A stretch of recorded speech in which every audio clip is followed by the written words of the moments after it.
Good morning.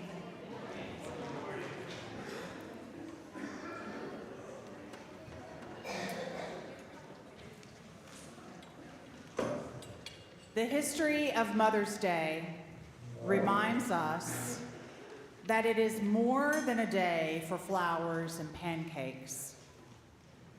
It's a time to highlight the aspects of motherhood that are not usually visible in the greeting card aisles. It's a call to honor the resiliency of all those who mother, especially those who bear the brunt of hurtful policies or who are weighed down by stigma in our culture. It is an opportunity to take action to create the conditions so that all families can thrive. Good morning, my name is Heather Kistner. I am a member of the board here at Tennessee Valley Unitarian Universalist Church. And I welcome you, all of you, those who are here with us in person, those who are here with us online, good morning. We are one another's keepers wherever you are on your journey, whoever you are, wherever you would like to go on your journey. We welcome you here at TVUUC. We have a couple of announcements. The first announcement this morning is Noelle Ehring. If she can come up, please.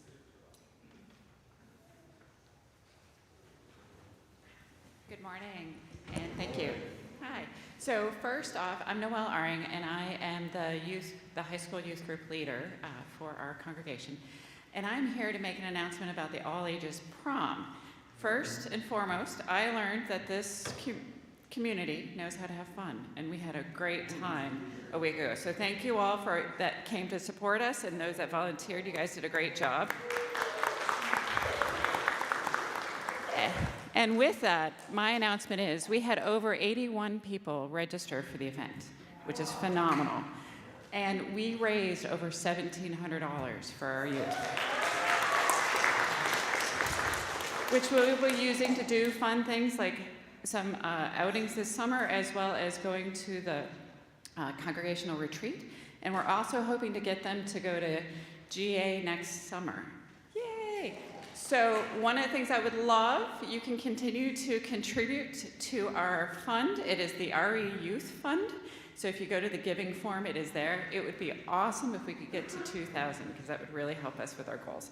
But this is really a big thank you to the congregation for showing up. The youth had so much fun, and we're so appreciative of everybody. So thank you again.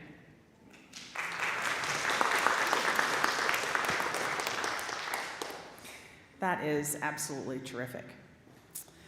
Today is the kickoff to Program Council's 4 tables that you will have the pleasure of seeing and finding in the fellowship hall every Sunday. There will be 4 tables representing one of the many, many programs that we have here at TVUUC. I would invite you to take a look at which 4 programs are going to be highlighted today in the fellowship hall after service. I have 2 additional announcements. One is in regards to a Family Promise fundraiser. How many of you here play golf? This is for you, and anyone that you may know that you'd like to bring along with you. It is a golf tournament. Drive Out Family Homelessness Golf Tournament, brought to you by the Family Promise of Knoxville. It's the 6th annual golf tournament. If you would like additional information, please see Alice Woody after the service, again in the fellowship hall at one of those mystery program council tables. The giveaway also is in regards to the wonderful work that Family Promise does. Diaper and period product giveaway by Family Promise. It is on June 20th. Additional information can also be found at one of those tables. We love giveaways that support the community at large, so please keep that in mind. Again, we do welcome you this morning. Happy Mother's Day. If we could all take a moment and silence our electronic devices and enjoy the service.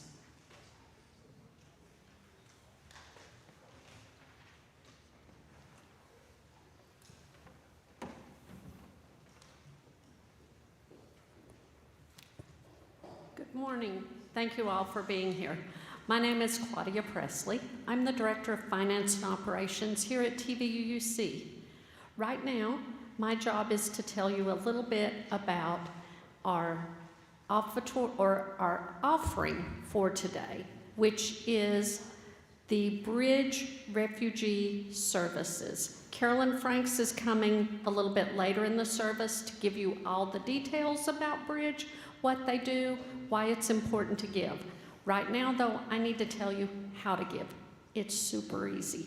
There are baskets at the back of the sanctuary, right on the choir railing. You can put a check in there, you can put cash in there. If you'd like to give with a debit card or a credit card, there is a giving kiosk out in the lobby. If you like to text give, you can text to the number 73256-TVUUC and the amount that you would like to give. There's a couple of placards around the building that have QR scan codes, so you can use your tech skills and you can scan that card and give securely. If you are watching us on a screen or a computer online today, we say thanks for being here. There should be a button or a bar where you can press that and go to our secure giving site and give that way. So once again, thanks for being here. Carolyn will come up later and tell you a lot more about Bridge Refugee Services. Thank you.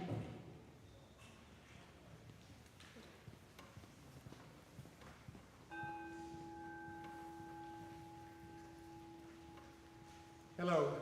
The meditation for today is different than it is in the program. This meditation is called My Dear Mother, and it's a Ukrainian folk song that acknowledges all the sacrifice and sleepless nights and worries that mothers put into taking care of their children.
Good morning.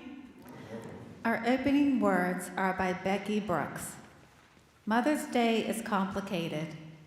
Joyful for many, yes, but complicated. It's right there on the calendar, even if your mother has died. Even if you've been told, yet again, that you're still not pregnant. Or if you've never been more scared than you are right now, because you are pregnant, it's Mother's Day. Even if your own mother's priorities included everything but you, there's going to be a Mother's Day. Even if you have scars, ones you can see or ones you can't, it's Mother's Day. And so let's go to church. Let's be a church where we can acknowledge how difficult it is to have this day, right alongside how joyful this day can be. Let's be a church where we don't pretend there aren't inky depths of space between us, even when we sing.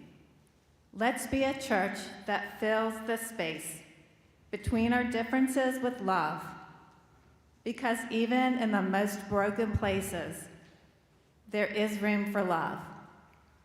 We can be that church. Come, let us worship together.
Love is the spirit of this church, and service is its law. To dwell together in peace, to seek the truth in love, and to help one another, this is our great covenant. I invite you to join together in our opening hymn, 357, Bright Morning Stars, verses 1 through 3.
Good morning.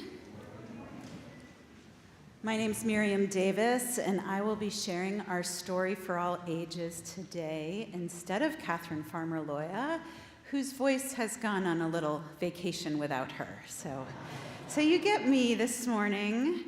with the voice that I've got. I invite you this morning to, as I share our story, to close your eyes and go on a little vacation of the mind with me for story time. Imagine, maybe, if you like, a story being read by a mother, your mother, or a mother figure, or the way you would like to have had a story read to you by a mother or a mother figure. And for a few moments, let my voice read you that story. The story this morning is adapted from one called Pup and Bear by Kate Banks. It begins with a whoosh when the great gray owl swooped down, screeching, whoo, whoo. The Arctic wolves knew that the big freeze was on its way. They took shelter in a snowdrift, and they listened to the fierce wind, and they watched the snow blow the winter in. But in time, the wind began to turn warm, and the sun appeared. The big melt came, and one lone pup found itself on a sheet of ice, spinning out to sea. The pup slid into the water and swam and swam. When they reached land, he burrowed into a snowbank. He was tired and he wanted his mother. The pup closed his eyes and fell asleep, listening to the silence across the still landscape. He woke to the feel of a cold nose against his fur. It was a polar bear. "You are not my mother," said the pup.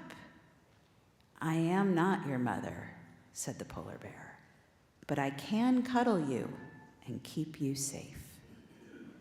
But the pup was shy and frightened. "Aren't you going to eat me?" he asked. "Polar bears eat wolves." "Not this one," said the polar bear, shaking her head. "Climb on my back, and I will take you to my den." The pup stretched a paw forward cautiously. Then he climbed onto the polar bear's back, and they crossed the tundra together. Back at the den, the polar bear licked and cleaned the pup. "I am not your mother," she said, "but I can feed you and keep you warm." The next day, they went off across the wintry tundra. "Where are we going?" asked the pup as they neared the water.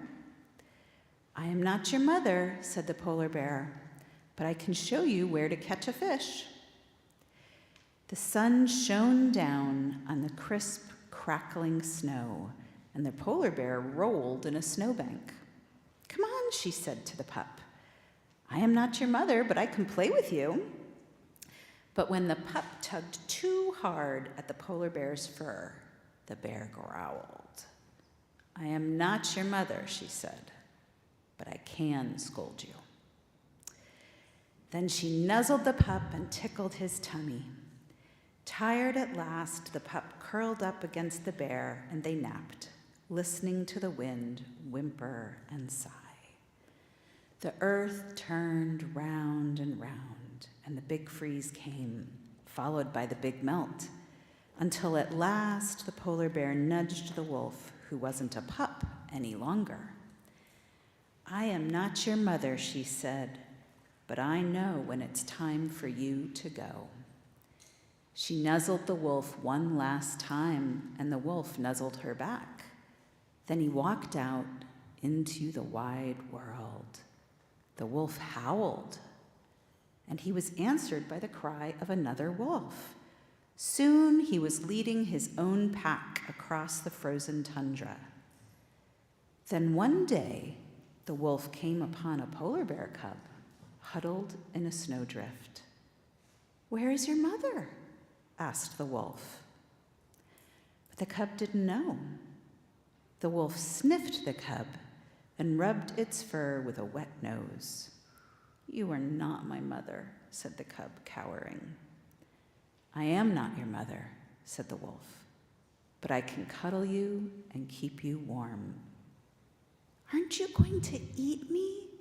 Asked the cub. Wolves eat polar bears. Not this one, said the wolf, shaking its head. Climb on my back, and I will take you to my den. The polar bear clambered onto the wolf's back. I am not your mother, said the wolf, but you can stay with me until you're big enough to be on your own. And the wolf led the pack back across the tundra, along the path that went round and round in the wondrous wheel of life. And that is our story for this morning. It is now time for our learners and leaders to go to their religious education spaces and for us to sing them out with an insert we were handed.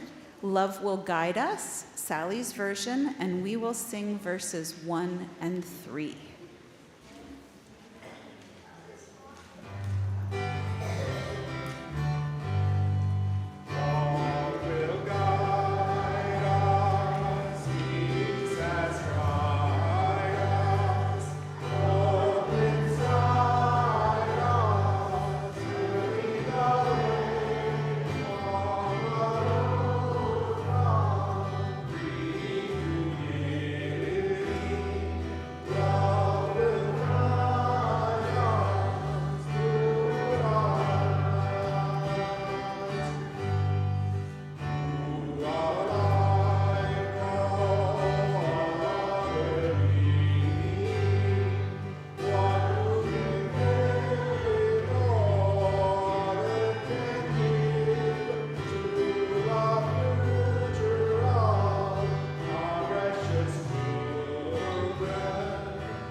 Good morning and welcome to everyone here at the church and to everyone watching the live stream.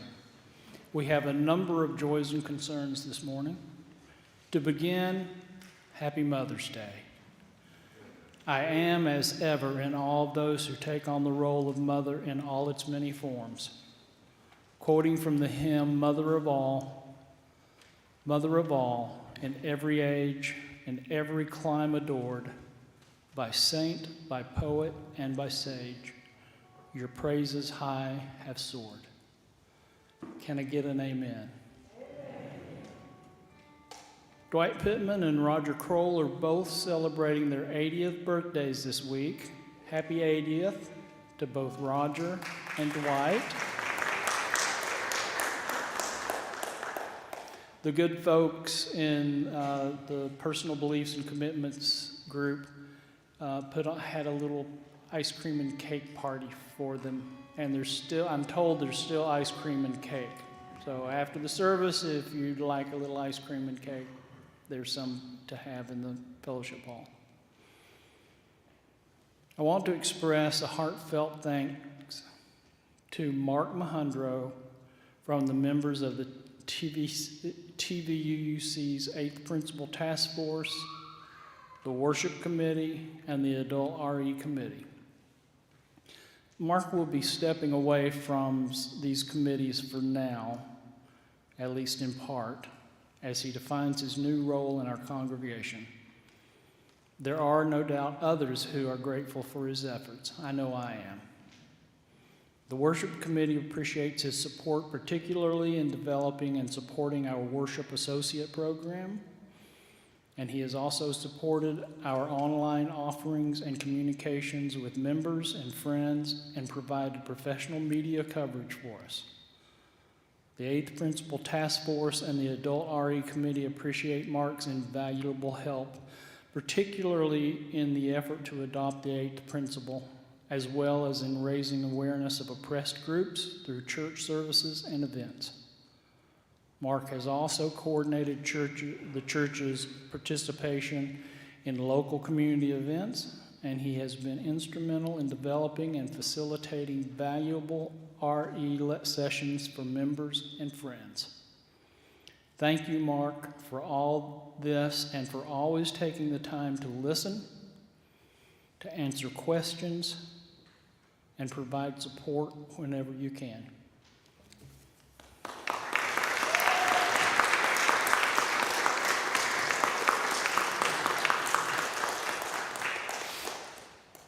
Cynthia Crosby Myers recently experienced what appears to have been a transient ischemic attack, or TIA, or mini stroke.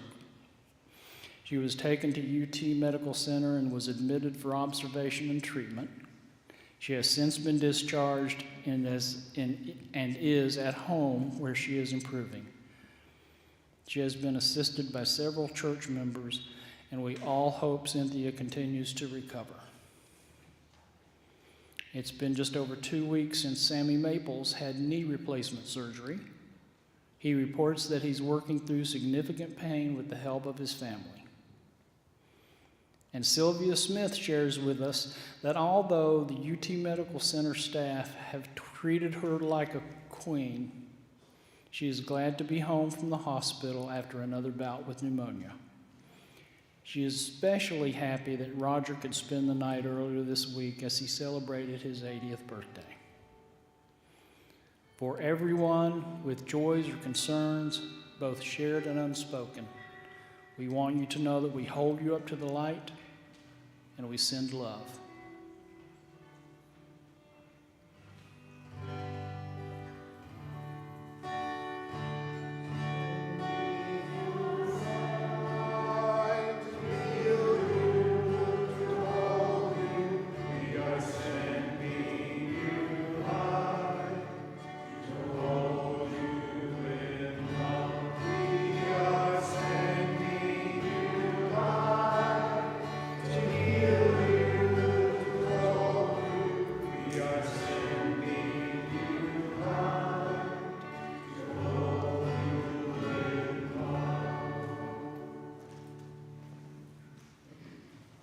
Please turn to responsive reading 715 in the back of your great hymnals. I'll read the first words, and then you'll read the words in italics. Your children are not your children. They are the sons and daughters of life's longing for itself.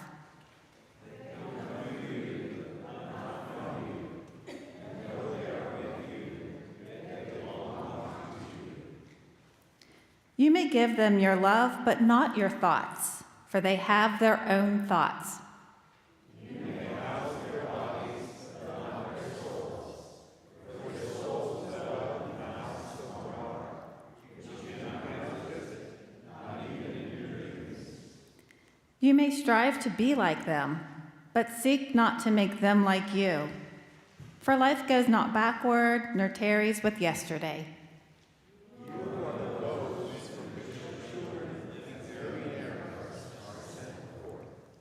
The archer sees the mark upon the path of the infinite, and bends you with might that the arrows may go swift and far. Let your bending in the archer's hand be for blessings.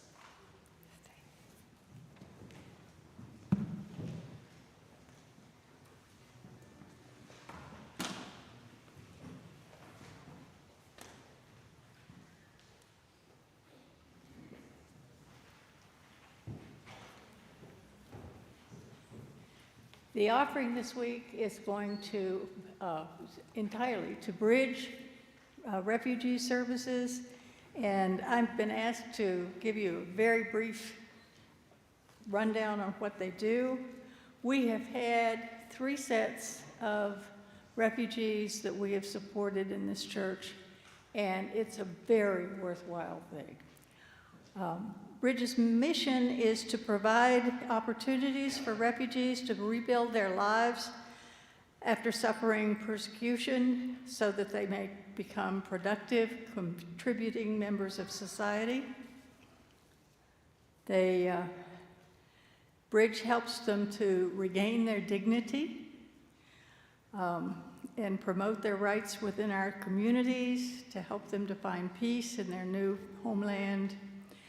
Our services, or Bridges services, support each client's hope for a new life and a brighter future. And many of them really need that. And it gives them, it also tries to help them find jobs and opportunities within the community. It's a very worthwhile thing to support. It'll be this week and next week. Thank you.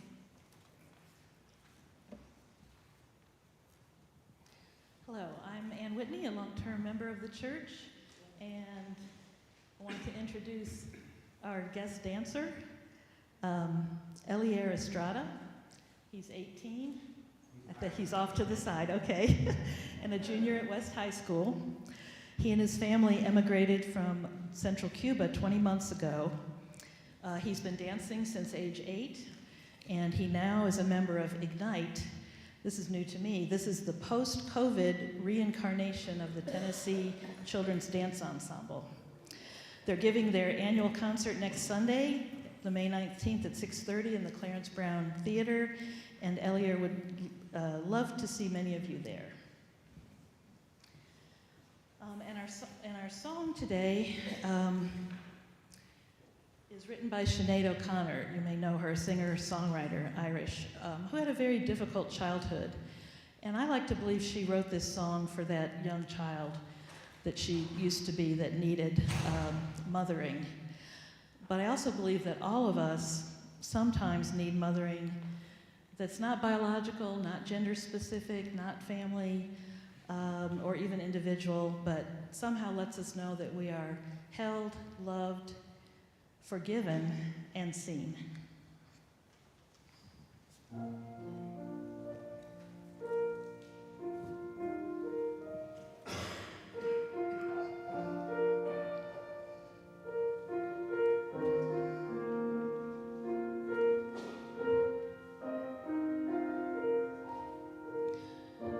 This is to mother you, to comfort you, and get you through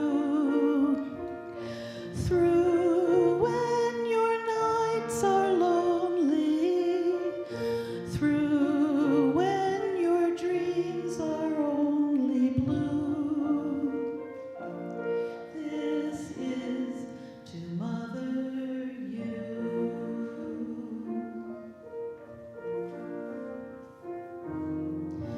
This is to be with you, to hold you and to kiss you too. For when you need me, I will do what your own mother didn't do, which is to mother you.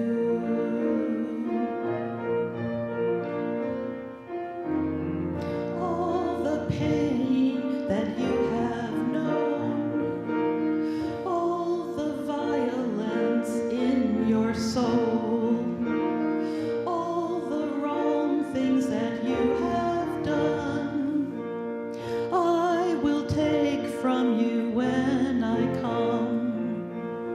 All mistakes made in distress, all of your unhappiness, I will take away with my kiss. Yes, I will bring you tenderness. For child, I am so glad I found you, although my arms have always been around you.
invite you to enter into a spirit of prayer and meditation with these words from Janet Bowering called The Many Names of Mother, Father, Parent.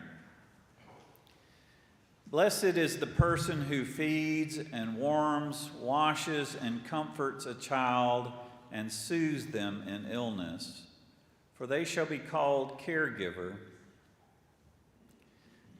Blessed is the person who gives shelter and food, clothing, toys, books, and tools, for they shall be called provider.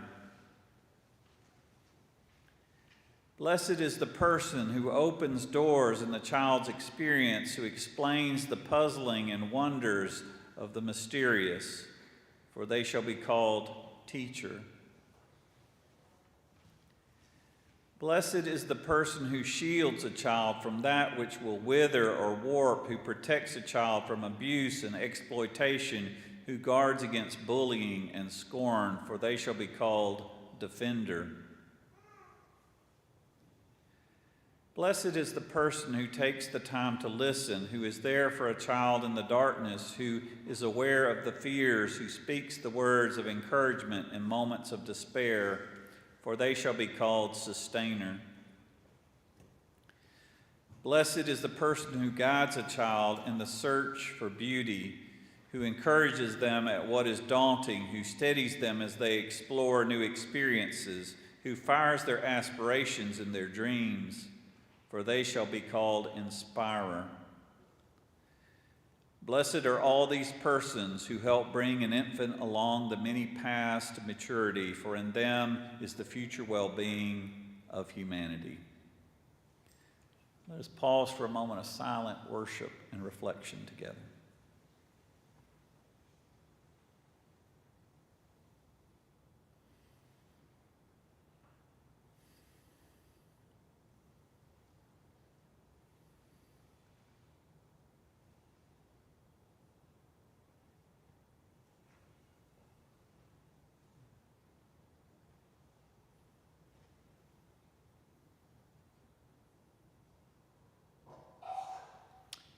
Amen. I invite you to remain seated and sing hymn 1049 in the teal hymnal.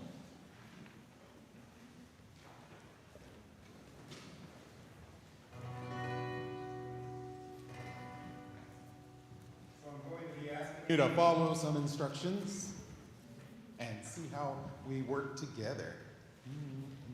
So let's all sing that first two measures labeled number 1. Vieni Spiritu Creatore, Vieni Spiritu Creatore. One more time.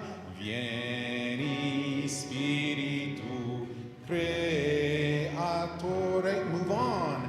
Vieni, vieni. Let's do that again. Vieni, vieni. One more time. Vieni, vieni. Now number 3. Vieni Spiritu Creatore. Vieni Spiritu Creatore. Vieni Spiritu Creatore. Now the last one. Vieni, vieni again. Vieni, vieni. Now the top. Vieni Spiritu Creator. Keep looping this one. Vieni Spiritu Creatore again. Now keep looping. You all just keep looping this constantly. Vieni Spiritu Creatore. Now this group. Vieni, vieni, vieni, vieni. Now sing it on your own.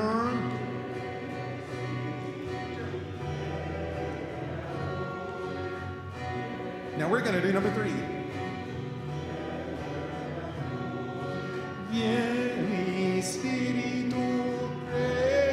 creatore, vieni Spiritu creatore, vieni Spiritu crea. Keep looping.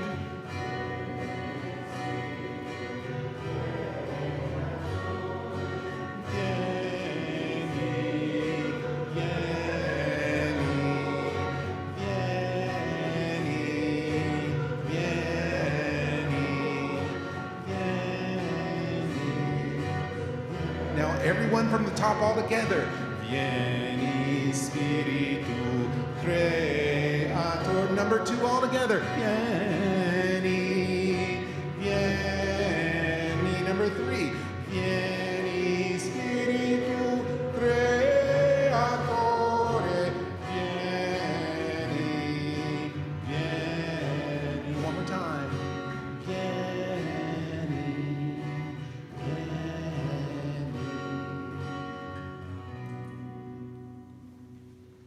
Thank you.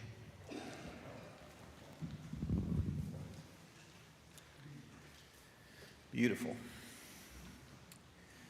When Flannery O'Connor was asked what it was like to write one of her famous short stories, she said it was kind of like giving birth to a piano sideways. This week I felt like it was kind of like that writing this sermon, which seems appropriate somehow for Mother's Day. And today I want to talk about mother not as a noun so much, but as a verb, as an action term. And I want to start by telling a story I've told before.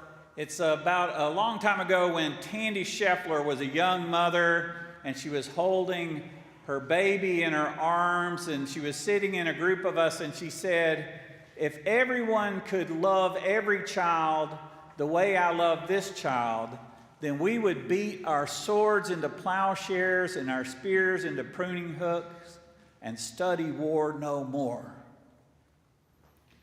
Fast forward a few weeks later, same mother holding the same child in the same group, and she said, "If you could convince me that someone was about to come into the room to harm my child, the mama bear in me would come out and I would rip them limb from limb." Such is the paradox of parenting. But we have both of these impulses inside of us, both these impulses to make peace and to fiercely defend the lives of those we care about. And this morning I want to lift up 2 exemplars for Mother's Day who embody some of these inner impulses that we all have, that impulse to make peace, that impulse to be defensive. And these exemplars are Mother Teresa and Mother Jones. First, Mother Teresa, the founder of the Sisters of Charity, who won the Nobel Peace Prize in 1979 and was canonized as a saint in 2016 for her work among the poorest of the poor. Critics of Mother Teresa accused her of coddling the poor, of being soft, of giving the poor things for free. And she said, "There are many churches that spoil the rich. There should be at least one that spoils the poor." Other times people would quote that famous proverb, "If you give someone a fish, they will eat for a day, but if you teach them to fish, they will be able to eat for a lifetime." And she would remind them that the people she served were often too weak to stand, let alone a walk or fish. She served people who were dying of leprosy and people who were dying of AIDS and people who were dying of malnutrition. She said, "Once we get them strong enough to stand and hold the rod, I will send them to you, and together we will complete the work." Mother Teresa reminds us that that word mother is a verb. And from her example, we learn that a mother is someone who loves those who others find unlovable, someone who gives attention to someone who others ignore. It means to hold someone that others find untouchable, to give hope to someone who others consider hopeless, and to see a winner where everyone else sees a loser.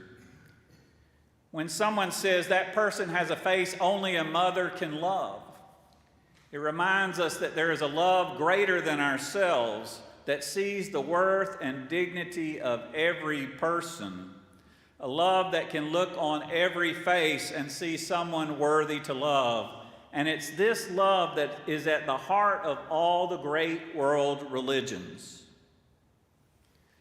Although Mother Teresa worked among the poorest of the poor, she felt the greatest poverty on earth is that feeling of being unloved, uncared for, and unwanted. And we can find this poverty of being unwanted, this poverty of being unloved in the wealthiest of neighborhoods and in the most affluent of countries. It is possible to be materially rich and spiritually poor.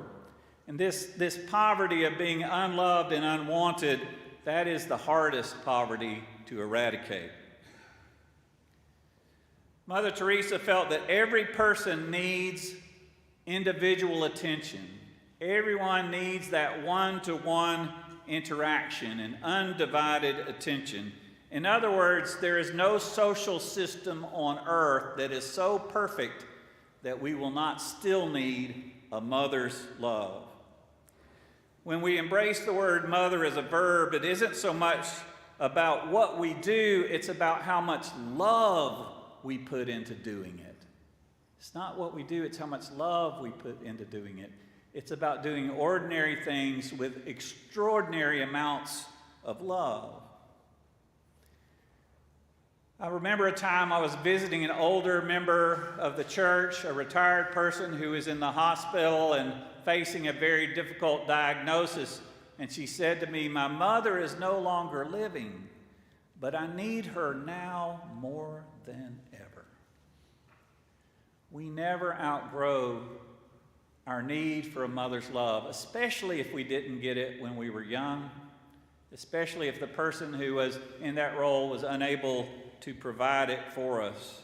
We never outgrow our need for a mother's love.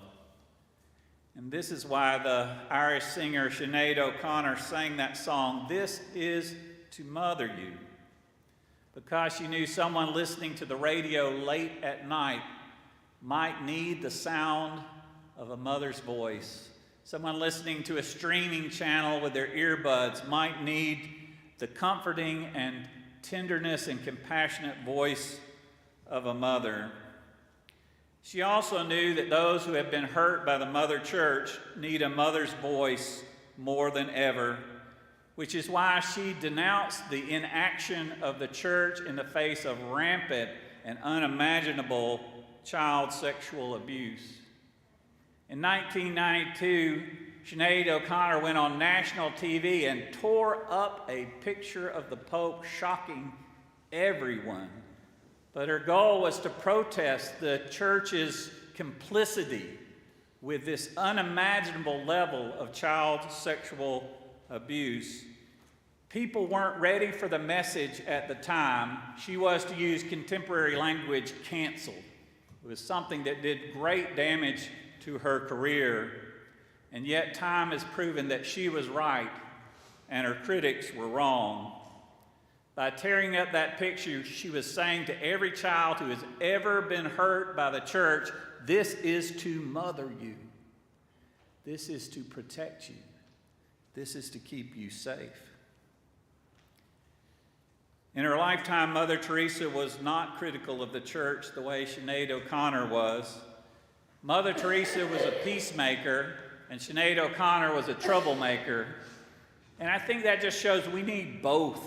We need both peacemakers and troublemakers in our lives, because the mother's love takes different forms. Sometimes it's the peacemaker and sometimes it's the mama bear. Suffice it to say, Mother Teresa wasn't a champion of queer rights like our community was. And our community is. A week ago Friday, we had this marvelous prom for all ages in this room. It was transformed and to the prom you wished you had when you were a kid. And our high schoolers were wearing rainbow sashes, and young and old were dancing together. And in the middle of this dance, Chloe or Oldie Waters turned to me and said, "This is the beloved community." And yes, it is. Mother Teresa was also anti-abortion, and this contrasts with the many mother bears I know who are part of Planned Parenthood who would agree with this statement that was written by a minister. The words go, "The unborn are a convenient group of people to advocate for. They never make demands on you. They are morally uncomplicated, unlike the incarcerated, addicted, or the chronically poor. They don't resent your condescension or complain that you are not politically correct. Unlike widows, they don't ask you to question patriarchy. Unlike orphans, they don't need money, education, or child care. Unlike aliens, they don't bring all that racial, cultural, and religious baggage that you dislike. They allow you to feel good about yourself without any work at creating or maintaining relationships. And when they are born, you can forget all about them because they cease to be unborn." How is that for some mama bear energy? One of my favorite mama bears is Mother Jones, our second exemplar for this morning, who was once called the most dangerous woman in America. Her name lives on because it's still the name of a contemporary progressive magazine advocating for progressive causes. But she lived in the late 1900s and the 20th century, the early 20th century. She was a labor organizer who campaigned for the rights of workers and against child labor. And if you're paying attention to the news today, you know that state governments all across the country are trying to weaken child labor laws, trying to make it easier for companies to exploit the low-wage labor of our children. And if you're paying attention to anything that's happening down the street in Chattanooga, you know that the Volkswagen plant recently the workforce voted to form a union. So Mother Jones' work is continuing. Mother Jones crisscrossed this country helping to organize workers in the fields, in the factories, in the coal mines.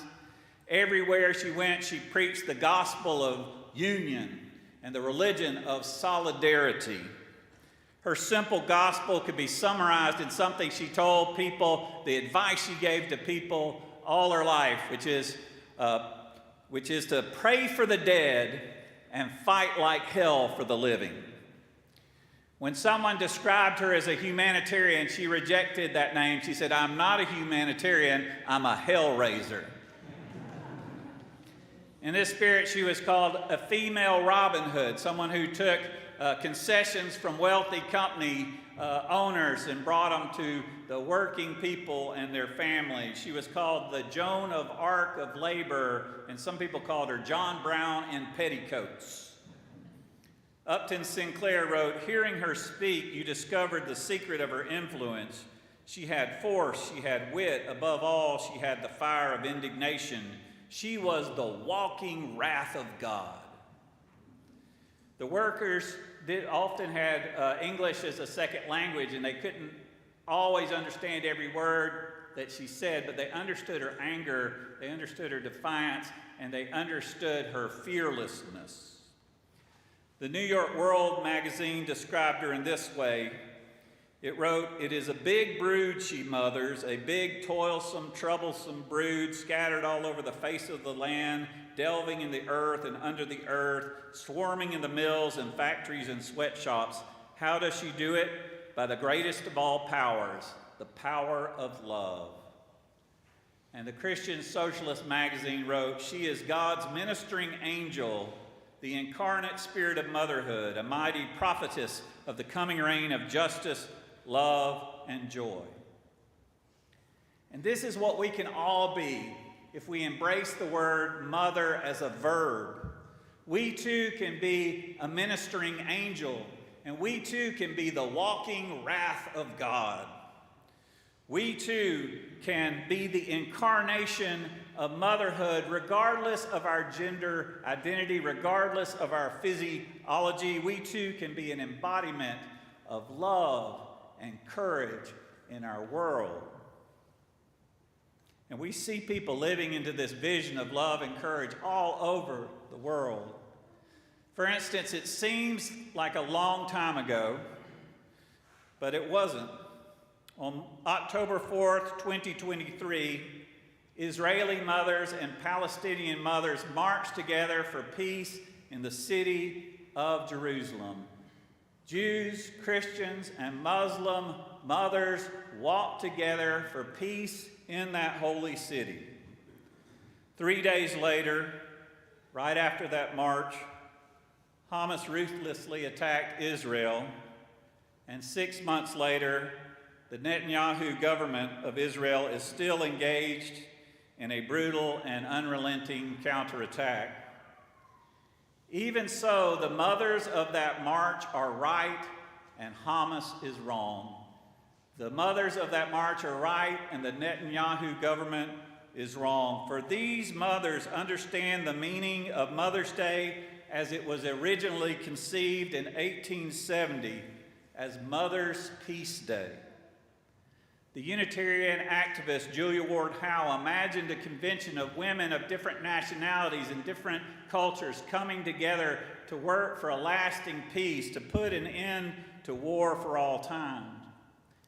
In her Mother's Day proclamation, she wrote, "Our sons shall not be taken from us to unlearn all that we have been able to teach them of charity, mercy, and patience.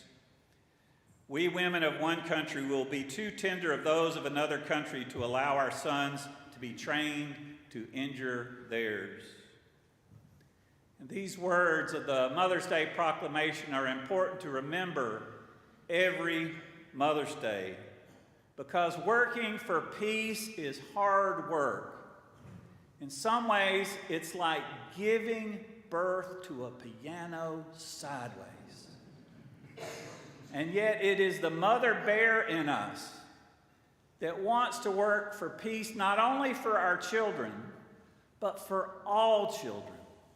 It's the mother bear in us that wants to, for all time, beat our swords into plowshares and our spears into pruning hooks and study war no more. May it be so.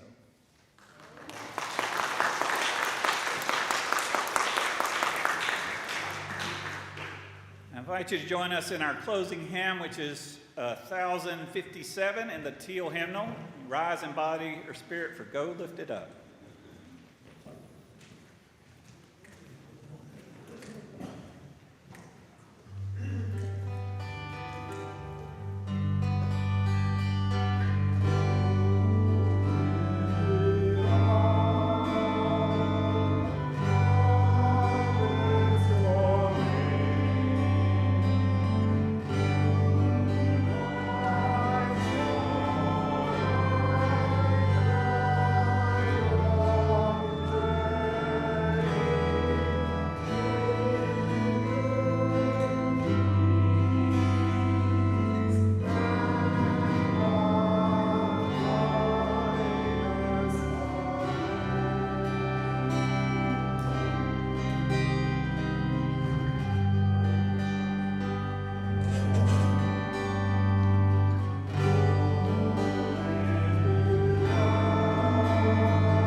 Prophetic Church, the world awaits your liberating and mothering ministry. Go forward in the power of love, proclaim the truth that makes us free.